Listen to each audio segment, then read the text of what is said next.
Ndikulandileni abale okondedwa kuli lingaliro la usiku wa lero, usiku wa pa 13 July 2022. Okondedwa mu usiku wa lero tikhala tikuyamba kuphunzira phunziro latsopano pamutu onena kuti kuchangamuka sikolakwika, popeza pofuna kuthana ndi vuto lililonse m'moyowu sipafunika kuchita chidodo. Kuchangamuka si chinthu cholakwika ayi, kutanthauzanji kuchita zinthu moyenerera mu nthawinso yoyenerera, kusalola kuti choyipa chikugwetse, kusaonerera zoyipa m'moyo mwako sikolakwika ayi. Chifukwa nchiyani? Mu dziko lino ngati tikufuna tithetse mavuto mugawo lilonse, kaya ndi mavuto a zauzimu, kaya ndi mavuto okhudzana ndi zathupi, koma ngati tikufuna tiathetsa mavuto, ndiye kuti munthu ofuna kuthetsayo asamachite chidodo ayi. Tikhale tikuyang'ana zimenezo okondedwa masiku onse amene Ambuye atipatse, ndipo lero lino ndi phunziro loyambirira limene likuchokera pa Exodo chapter number 8 kuyambira ndime yoyamba mpaka na ndime ya number 10. Mawu a Mulungu muchichewa cha lero akuti, kenaka Yehova anati kwa Mose, ukamuze Farao kuti lola anthu anga kuti apite akandipembedze, ndipo ngati sumulola kuti apite, ine ndidzalanga dziko lonse la Igupto polidzaza ndi achule. Mtsinje wa Nailo udzadzaza ndi achule. Achulewo adzatuluka ndi kukalowa mnyumba ya ufumu, ku chipinda chogona ndi pa bedi lako, nyumba za nduna zako ndi pa anthu ako onse, ndi mophikira buledi ndiponso mopangira bulediyo. Achulewo adzakulumphira iwe ndi anthu ako onse ndiponso nduna zako. Ndipo Yehova anati kwa Mose, uza Aaroni kuti loza ndodo yako ku mtsinje, ku ngalande ndi ku zithaphwi, ndipo pakhale achule pa dziko lonse la Igupto. Kotero Aaroni analoza dzanja lake pa madzi a ku Igupto, ndipo achule anatuluka nadzaza dziko lonse la Igupto. Koma amatsenga anachita zinthu zomwezo m'matsenga awo, iwonso anatulutsa achule m'dziko lonse la Igupto. Kenaka Farao anayitanitsa Mose ndi Aaroni ndipo anati, pempherani kwa Yehova kuti achulewa achoke kwa ine ndi anthu anga, ndipo ine ndidzalola kuti anthu anu apite kukapereka nsembe kwa Yehova. Mose anati kwa Farao, inu mungonditchulira nthawi imene mukufuna kuti ndikupempherereni nduna zanu pamodzi ndi anthu anu kuti achule achoke mnyumba zanu ndi kuti atsale okhawo ali mu mtsinje wa Nailo. Farao anati, mawa. Mose anamuyankha kuti, chabwino, zikhala monga mwaneneramu, kuti mudziwe kuti palibe wina wofanana ndi Yehova Mulungu wathu. Ameni. Okondedwa mawu a Mulungu amene tawerengawa titsogozedwa ndi kulingalira kotere kuti kuzindikira za vuto lako ndi kudziwa za mmene vutolo lingathere, koma nkumachita chidodo pakathetsedwe ka vutolo kumapangitsa kuti masautso asathe pa moyo wako. Ameni. Kulizindikira kuti ili ndi vuto, ndikukhalanso ndi chidziwitso chakuti vuto ili limene ndalizindikirali likhoza kuthetsedwa motere. Ndikudziwa mndandanda wa mmene vutolo lingathere, koma tsono iweyo pofuna kuti uchite zoti vutolo lithe, koma mbwandira kuleka kumachita za chidodo, ayi ndithu mavuto amene mudawadziwawo, mavuto amene kukathetsedweke mmakadziwako adzakhala akukusautsa mbedi pa moyo wanu. Ichi ndi chifukwa okondedwa chimene kuti anthu ambiri akukhalabe m'mavuto mpaka lero, koma mwafunse kuti kodi mumadziwa kuti ili ndi vuto? Akuyankhani, ndimadziwa ndi vuto, ndipo kuthetsa kwake kwa vuto li nkutere. Mwafunse sinanga mmatani, ayi nudikira pena pake, anudikira ujeni, akuchita za chidodo pakathetsedwe ka vuto. Nchifukwa chake mpaka na lero adakalibe musautso otero. Ndikuyankhula ndi anthu pano amene izizi zikuwachitikira ali mvuto la banja, amadziwa kuti pali vuto, amadziwa chiyambi cha vutoyo, amadziwanso kuti vuto lilithe titere, koma ngakhale amadziwa zimenezi palibe chimodzi chimene akuchita. Akudziwa za mavuto opezeka mdzikoli, chimene chimapangitsa kuti mavuto adzichitika akuchidziwanso, koma kuti tithetse zenizeni vutolo koma tu apa mbwandi zimavuto sadzatha. Kaya ndi mudzi alipo vanthu amadziwa tili ndi vuto, amavomereza, ndipo mitima yawo imadziwa njira zakuti mavutolo athetsedwere, amazidziwanso bwino kwambiri. Chimene akuchita iwo ndi chidodo pakathetsedwe, nchifeke mpaka na lero adakali musautso omwewo. Izi zikuchitikira anthu ambiri, ndipo anthu akumafika pomalo zanazala nkumagwirana ufiti. Ndili ndi uthenga musiku wa lero: lekani kuchita chidodo, yambani kuchita zinthu zanu mochangamuka ndi mwa straightforward. Mavuto amene mukuwatenga ngati mavutowa adzatha amenewa. Mukayimirira ndi kuyamba kuzichita zinthu koyenerera, kusasekerera zopusa, kutulukamo mukapolo wa Satana, kunena ayi pofunika ayi ndi eya pofunika eya, kuchotsa zifukuni zonse za utsi, kuzithira madzi zizime, ndi kumasonkhetsa moto ndi nkhuni zotentha, nkhuni zowuma, ndikuwuzani china chake chapadera chichitika. Ameni.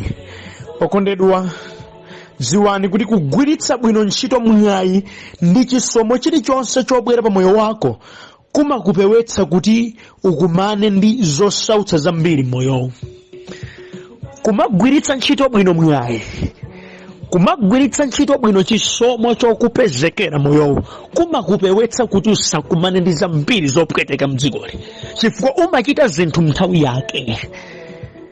Ukamazindikira ndi kumapanga acknowledge kuti ichi nchisomo, uwu ndi mwayi wapaderadera, ndi kumayenda monga mwa zimene, ndi kumazigwiritsa ntchito bwino, ndikuwuzani umapewa masautso ochuluka. Alipo ambiri okondedwa amene sikuti Mulungu chisomo sadawapatse, ayi adawapatsa ndithu chisomo. Sikuti mwayi sadawupeze, ayi mwayi adawupezapo ndithu, koma kusagwiritsa ntchito bwino zimenezi zikuwasungabe m'mavuto. Adayipeza ntchito yabwino kwambiri, koma mawala adachotsa, kuba adachotsa, adampeza mamuna wa serious kwambiri zedi.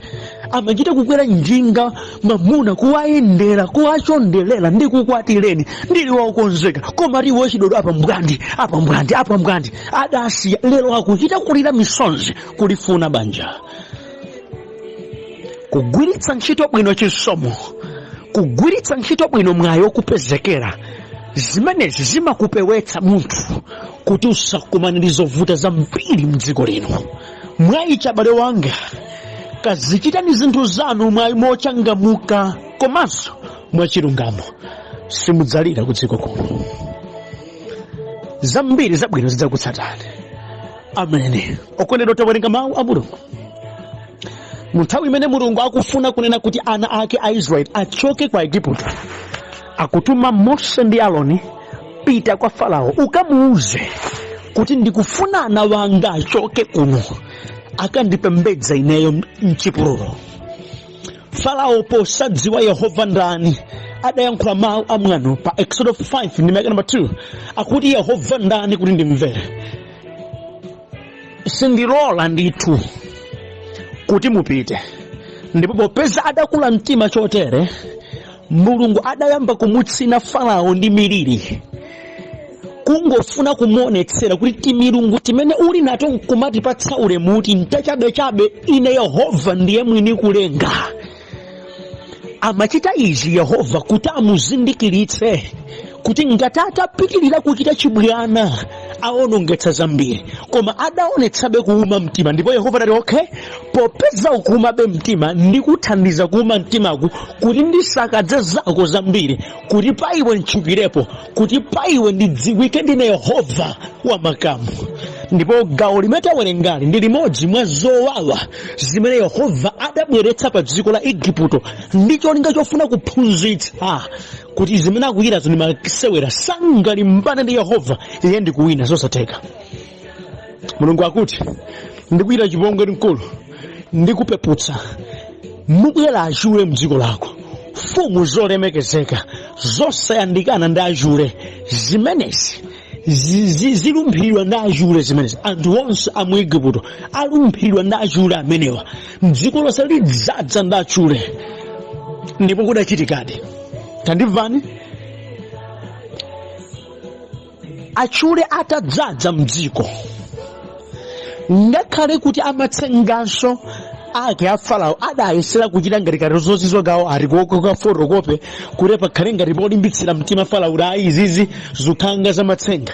Koma abe Farao adazindikira kuti ili ndi vuto limene lilatisautsa ndithu. Mwaichi akudziwa wabweretsa vuto ndani. Mose wabweretsa vuto limene lipomuuza Mulungu wake zakukana kwathu, ndipo Mulungu yawo kuti kantha. Mwaichi titamuuza Mose kuti apemphere kwa Mulungu wake kuti mavuto athe zikhoza kutheka. Mwaichi adamuyitana ndithu Mose, tabwerani tazindikira achulewa ndi vuto kwa ife, ndiye tikukhumba kuti achulewa achoke. Kuyankha kwa Mose kwabwino akuti ine mungonditchulira nthawi imene mukufuna kuti achulewa achoke. Iye akuti ayi, mawa tibakhala nawo kaya achulewa kufika na mawa. Vuto akuliona, vuto akulidziwa, othetsa ali pomwepo, mpata amupatsa akusankha kuti mawa. Chidodo chimenechi ndi chimene ambiriso akuchita masiku ano. Pamene pachokera mutu wonena kuti tiulingalirepo wakuchita zinthu mwachidodo kwambiri, kusathandizika kwina abale wanga sikuti nkusadziwa ayi, sikuti nkusakumana nchisomo ndi mayankho ayi, koma ndi chifukwa chakusankha mwachidodo, mwakuchita zinthu mwachidodo. Zimenezi zikutipweteka mkatikati, ndipo tsoka lake lakuti sizimaonanso kuphunzira atu ayi. Akuchita zotere ndi anthu ambiri ophunzira bwino, akuchita mwachidodo ndi kuyankhula pano adakalibe m'mavuto omwewo. Nkhani yake chidodo, kusachangamuka, kuchita zododowala, zimenezi zawasautsa. Okondedwa tandimvani, pali zingapo zimene tidzaphunzirapo. Choyambirira, kulizindikira vuto kokha sindiko kuligonjetsa. Amene Farao adazindikira ilili ndi vuto, koma kuzindikira kokha vuto kumamupatsa munthu kuyankhula za zochitikazo, koma sindiko kugonjetsa vutolo ayi. Okundi alipo anthu ambiri masiku ano amatha kufotokoza za zimene zikuchitika, zimene ndi mavuto. Takhalapo m'mabwalo sinasiyana, takhalapo m'misonkhano, nkana misonkhano ya ndale, nkana misonkhano ya mpingo, kufotokoza zimene zikutisautsa. Anthu amatha kufotokoza, koma kuzidziwa zimenezi sindiye kuthetsa vuto lwayi. Moti na anthu akamafotokoza mavuto amene ali mdziko muno, amene ali mdera lawo, amene ali mchati chimwawo, anthu nkumaombera m'manja, ine pena ndimachita kakasa. Kodi kulidziwa vuto ndiye kusova vuto ayi, nchiyambi chabe chakuti likhoza kusoveka, koma sindiye kuti lasoveka ayi. Mudziko mukhoza kukhala njala, mdera mukhoza kukhala chibwana china chikuchitika, munthu wina nkuyimira ndi kuyankhula mawu. Okondedwa, tili ndi mavuto awa. Aliyense mwina akuona ndipo zoonadi mavuto alipo. Tsono kuzindikira kwakuti mavuto alipo kutipatsenso gawo B lakuti tikhoza kutani kuti mavuto asoveke. Ndiye kuti ulendo wokathana ndi vuto ukuyambika. Moti kuzindikira chabe ndi chiyambi. That's why achewa amati kusadziwa ndi kufa komwe. Chifukwa ngati munthu sudziwa nkudziwa komwe kuti ili ndi vuto, ndiye kuti zosova vuto litiwale. Nchifukwa kumeneko kumafanana ndi kufa. Ndimati ndikamena nabale okondedwa amene mukundiva mnthawi ya lero, kuzindikira chabe kuti muli pa vuto koma wosachitapo kena kalikonse ndi vuto nsolo palo kanso. Alipo anthu ambiri amene amadziwa kuti Khristu Yesu ndiye mpulumutsi, koma palibe chimene amachitapo ndi chidziso chimene chichi. That's why ndikuyankhula pano adakali muvuto. alipo anthu amene amadziwa kuti zikusokonezekazi olakwa ndine, koma palibe chimodzi chimene amachitapo kuti akonze chochitikacho. That's why sizisintha.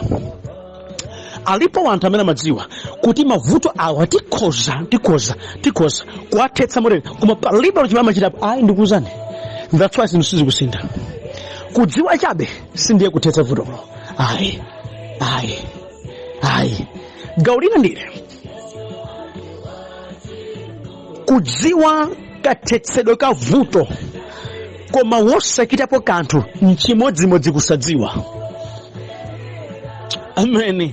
Kudziwa kuti vuto ili likhoza kutha chotere, koma iwe nkusachita zothetsa vutolo, palibe kusiyana ndi munthu amene sadziwa kuti vuto likhoza bwanji. Ndi chifukwa chake kondedwa, chimakhala chikhumudwitso chakuti vanthu akhoza kudziwa kuti vuto ili likhoza kutha motere, nkumangokhalabe mvuto lomwero.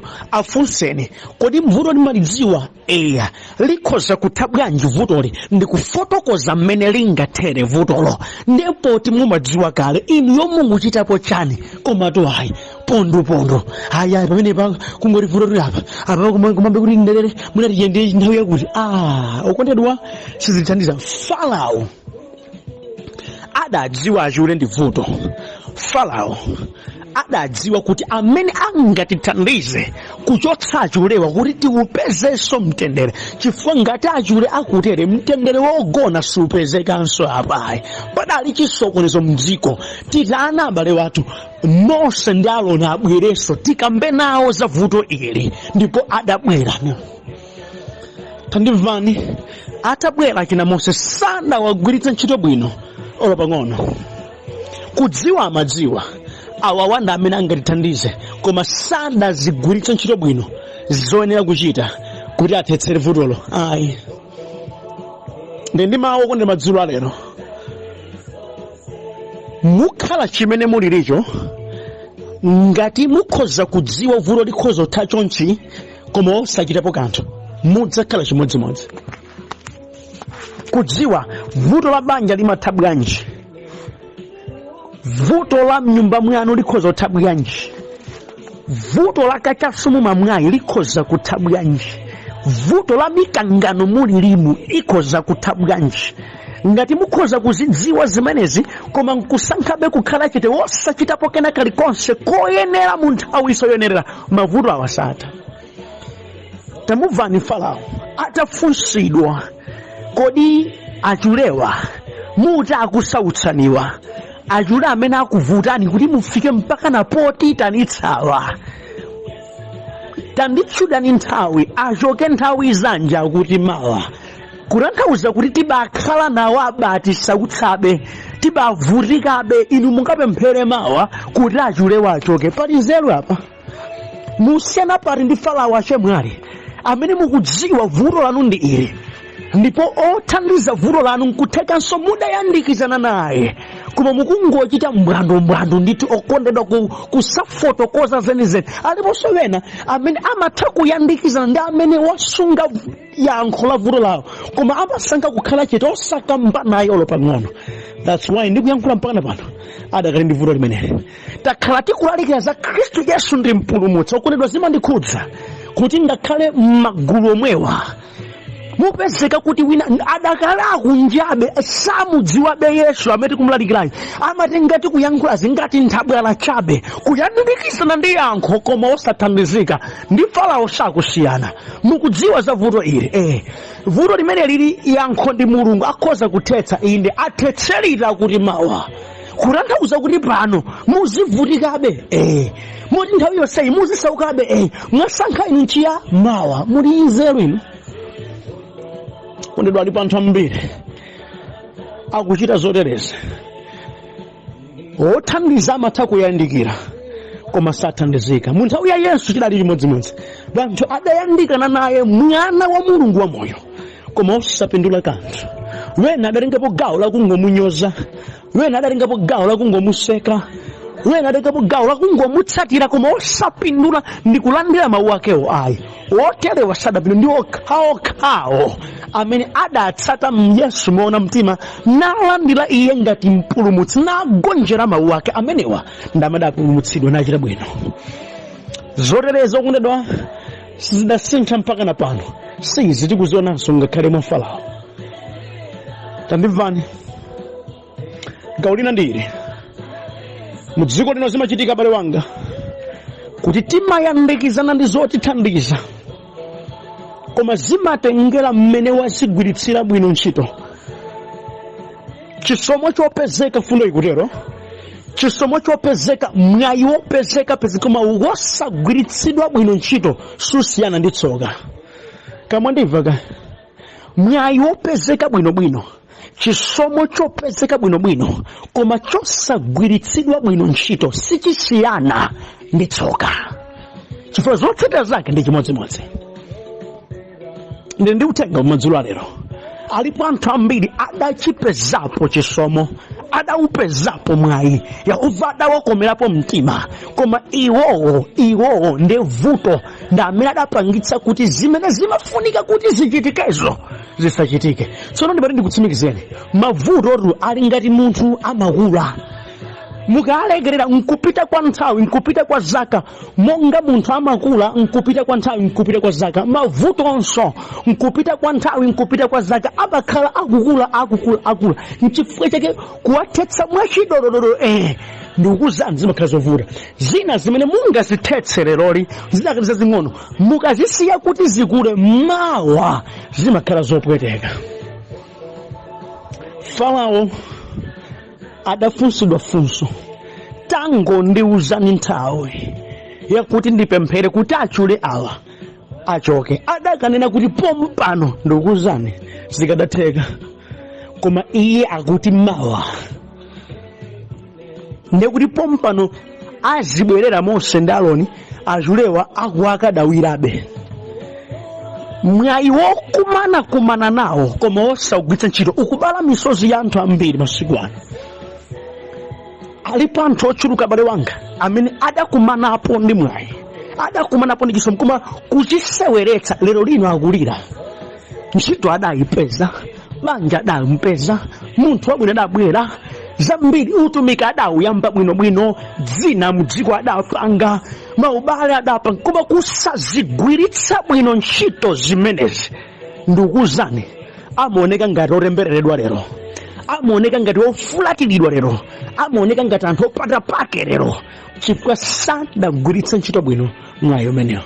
Okondera, mu nthawi imene Farao adayankhulana ndi Mose ndikumabwerera atalandira mawu akuti mawa kusautsika uku kudaliza dala, chifukwa mpata wakuti ngakhale pompano zikhoza kutha udalipo, koma kusankha kwa Farao kukuti mawa.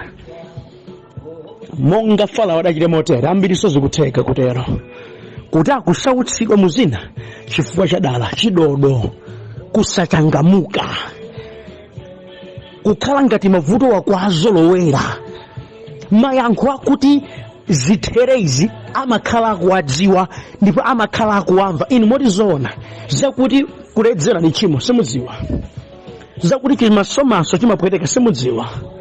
Takhala tikulalikirani za chimeje kuyambira kale ndi mwakhala mukumva, penanso nkumayankhula kumakhala ngati kuti tikuona maso ndi maso kuti olalikira yakukudziwani kwambiri zedi.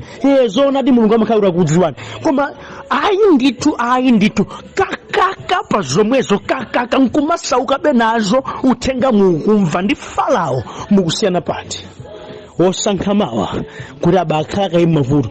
Mukudziwa chana abale wanga, masautso enawa ndi mukukhalamo kamba kuti mukusankha kuti mukhalemo. Chifukwa ngakhale mpaka pano Yesu akuyankhula mawu akuti idzani kuno kwa ine nosenu akulema ndi kuthodwa, ndipotu ine ndidzakupumitsani. Ndikuti amene angabwere atazindikira ineyo ndine olema, ine ndine othodwa, ndipite kwa Yesu nanena mawu ndabwera pumitseni, pompo Yesu adzamupumitsa. Akhoza kuthetsa vuto lanu ngati mutavomera kutero. Ndikumaliza kondedwa chimachita mvuta Farao ndichi chakuti lola Aisraeli apite, moti magayigayi amene amamusautsabewa nkuti kodi ine ndiloledi.